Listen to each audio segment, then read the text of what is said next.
donna leal in para d'amore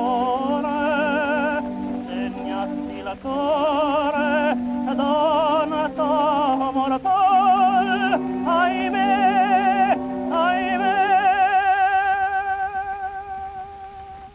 McCormick has often been criticized worldwide for singing what musicians would consider second-rate ballads and music.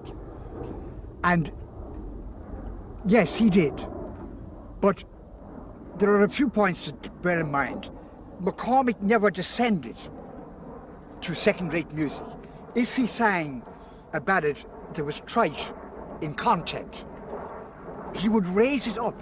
He would raise it up to his standards. McCormick was not an exciting singer, but he was exquisite. He was a touching singer, but not perhaps a deeply moving one. An affectionate singer, a caressing singer, a loving and lovely one. He can make you cry through nostalgia and melancholy. Es ist eine Tenorstimme, deutlich erkennbar als Männerstimme, aber mit einem ganz lichten, schlanken, leichten, knabenhaften Klang. Und McCormack war einer der wenigen, der der Versuchung Caruso widerstanden hat. Er macht vielleicht eine Phrasierung ähnlich wie Caruso, aber er versucht nie, die Dynamik Carusos nachzuahmen, die er nicht hatte. Er bleibt immer der noble, beherrschte, englische Sänger, auch im Temperament.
Hands up, have heard of John McCormick. Great, well that's great.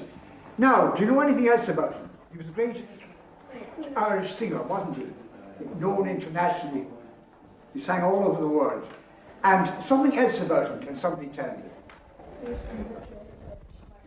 Well now, good lad, you were very near, very close. He sang in the Palestrina choir. He didn't conduct it. My dad, Vincent O'Brien, conducted it, and John McCormick sang tenor, like Frank and these other lovely tenors who were singing here this morning. He was a tenor in the Palestrina choir. And then I succeeded. I asked Lily McCormack once ago who brought him. Yes. And she told me Frank Manning. Yes. And Frank Manning was a builder, but he was also a very keen amateur musician. He played the mandolin. And he did, yes. Very well. So he brought him into the choir room here, the church, which is just above us. In the Pro Cathedral. Yes. And then father ran him over scales or something like that. Yes. And made an arrangement for him to come to the house. In Parnell Square. Yes. And that's really how it all commenced started. there. Then Dad trained him separately for the Dublin Festival of competitions for singers, instrumentalists, and for composition, for composers. He put him in for the tenor medal at that competition, which is called the Feis Ceoil. It's a Gaelic name for the Dublin Festival, the Feis Ceoil, the Festival of Music. And John, in 1903, won the gold medal in that competition. And that was really the beginning of his career. Oh, yes. It blossomed from then on. For tomorrow and it's me, I do not pray. Keep me, my God, from stain of sin, just for today. Let me both diligently work and duly pray. Let me be kind in word and deed, just for today. Let me be slow to do my will, prompt to obey. Oh, keep me in thy loving care, just for today. Oh, for tomorrow and its need, I do not pray, but keep me, guide and love me, Lord, just for today. The Mr. Fair, who had been studying just for pleasure with Sabatini, met John or heard him somewhere and said, if you're going to Italy, the man to go to is Sabatini. John was delighted because he'd no idea, you see, of a teacher. So it was all fixed, and he went to Sabatini, who was delighted with them. When John didn't know a word of Italian then, but when he sang for Sabatini, and Madame Sabatini was an Englishwoman who'd been a very fine opera singer, I believe, and when the maestro heard him sing, he said to his wife, well, I can't do much for this boy. He said, God has done all.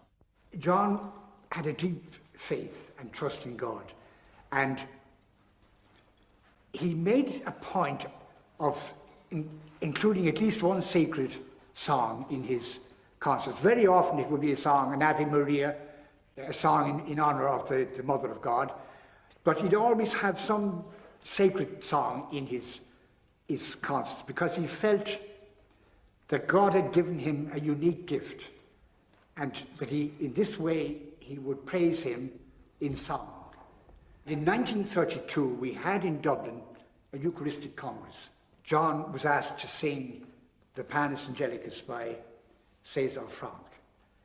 And Dad said himself that John said to him, you know, Vincent, he said, the proudest moment of my career in all the highlights I had was the singing of the Panis Angelicus at the Eucharistic Congress.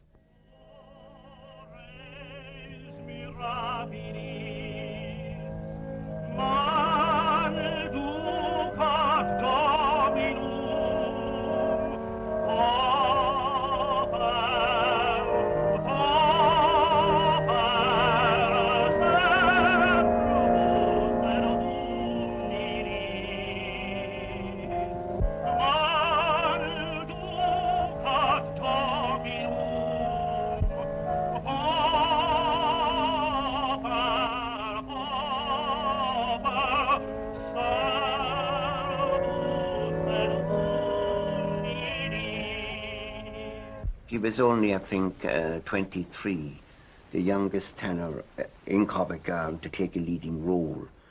when he sang Turandot in Cavaliere Rusticana, Mascagni's opera, and scored quite a success in that. And then he followed up that then with Don Ottavio in Don Giovanni, in which he had a very big success, and the discerning and sophisticated London critics hailed him as a forthcoming Mozart singer of a very fine talent.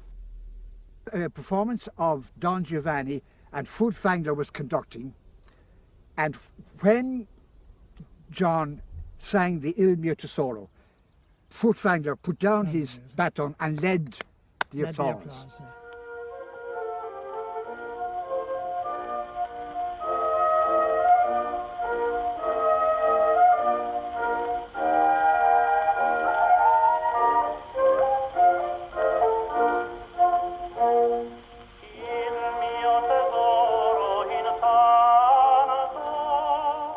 Jeder höhere Ton wird Klangsilber.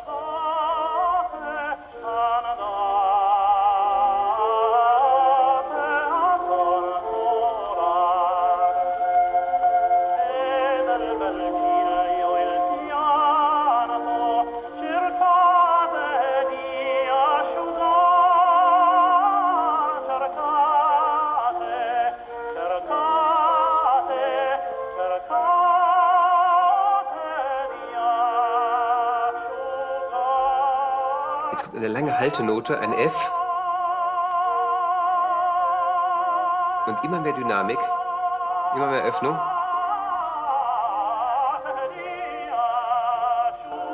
Und der Ende ist auf einem Atem durchgesungen.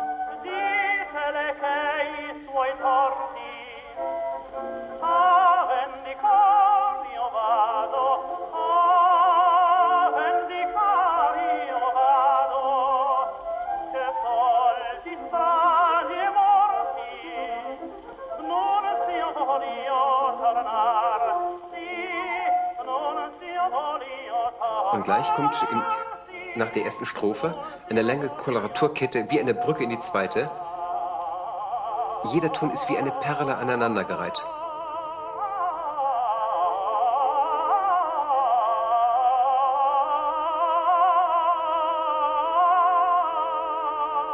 Und die Atemreserven, das noch etwas zu dehnen.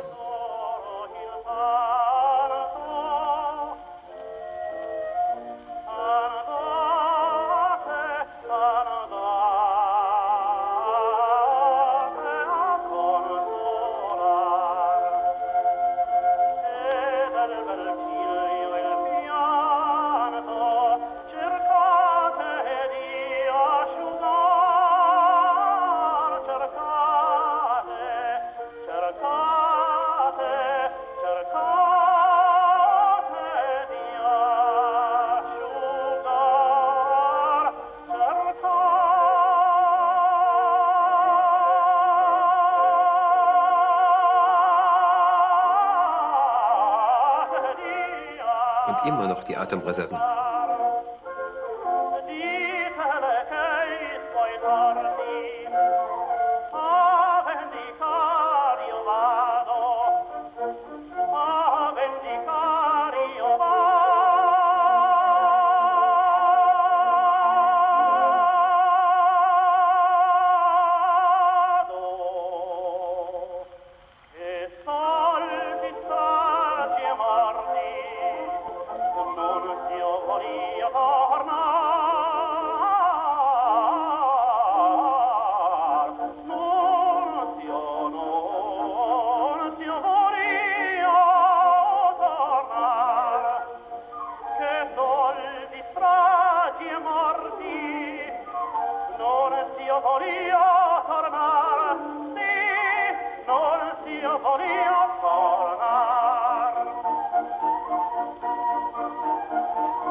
Also man sollte vorsichtig sein mit dem Wort Vollkommenheit, aber das war vollkommen. Ich kenne keine andere Aufnahme. Es gibt leidenschaftliche, schöne, gut gesungene Tauber manchmal mit zu viel Vibrato darin. Die singen das Stück großartig, aber das hier das ist wie in Marmor geschlagen, das Ganze. McCormick had the ease of emission associated with 19th century tenors and had one of the most masterful breathing techniques. If you look at the selection from the Bohemian Girl, you can see him breathe. Sometimes you can't tell when he takes breath, other times you can. His placement, it seems to me, was here, the top of the head. So when I began to study singing, he was my idol because of his technical perfection. You know, Sean, there's some beautiful music in this old opera. There certainly is, Vincent. Come along, sing the second verse for me. All right, go ahead. When coldness o'er pity shall fly, the beauty now they cry, and deem it but a faded light that gleams within your eye. When the hollow heart shall wear a mask, will break your own to see. In such a moment I but ask, but you'll remember me, but you'll remember me.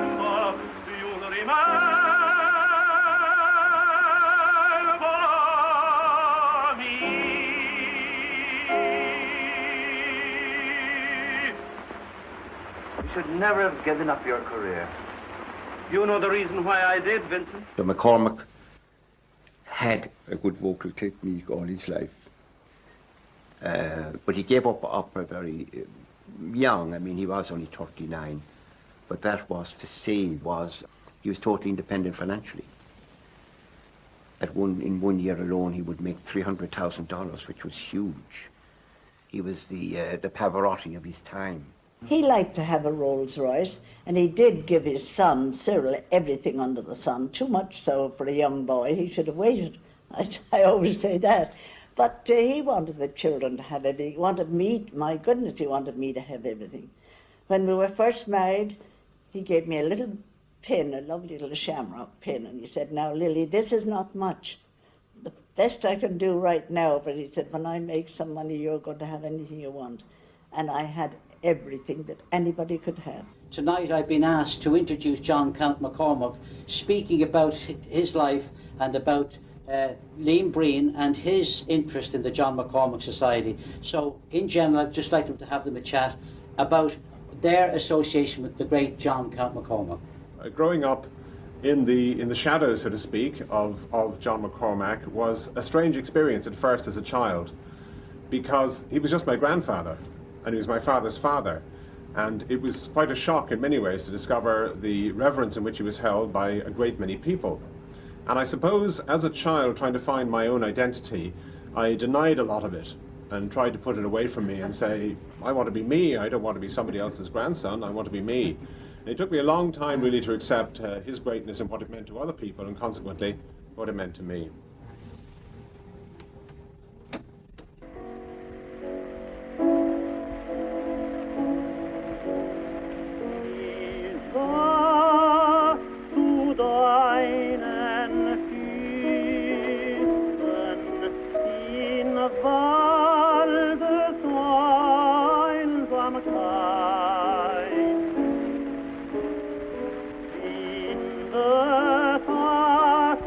In the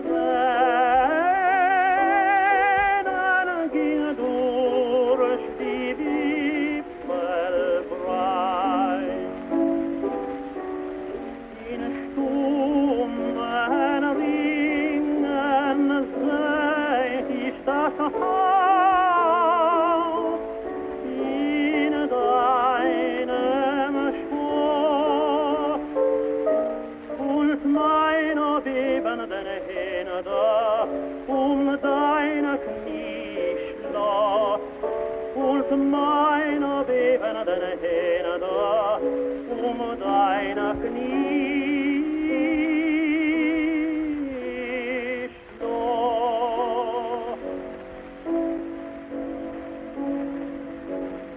Die Sonne ging hinunter,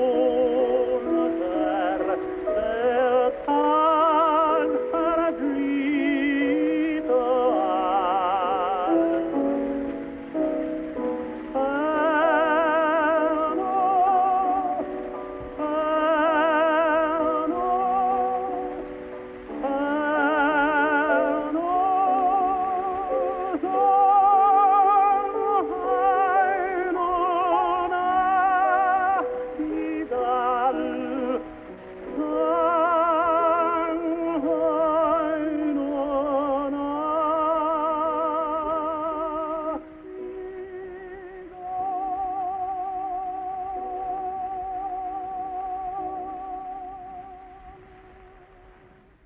Well, I saw him many times, but on the stage only once, and that was in the Theatre Royal in Dublin. The year it was rebuilt in 1935. There was a whole series of celebrity concerts every Saturday afternoon, and my father bought 2 tickets for himself and my eldest sister. Luckily for me, she was playing hockey every Saturday, and I was 10, and I was brought along, and one of the many concerts I got to was John McCormick. I was working in Combridges of Grafton Street, and he used to come into Combridges, coming to the close of his day, to buy books in the book part of the shop.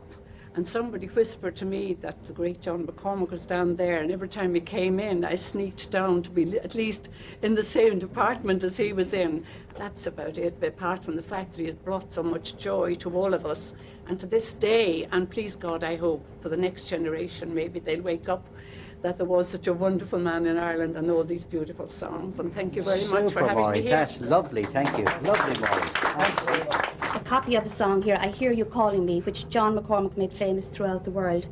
I believe his recording of this outsold all his other recordings. And this is his original copy. And on it he has written to Vincent, and I think it brings out the affection that existed between them. It says, "Dear Vincent, let this remind you, my dear friend, of the many times you heard me calling you, and that your art so helped to make a success of my favourite song. With love, John McCormick, May 1914. Lovely.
Beneath the car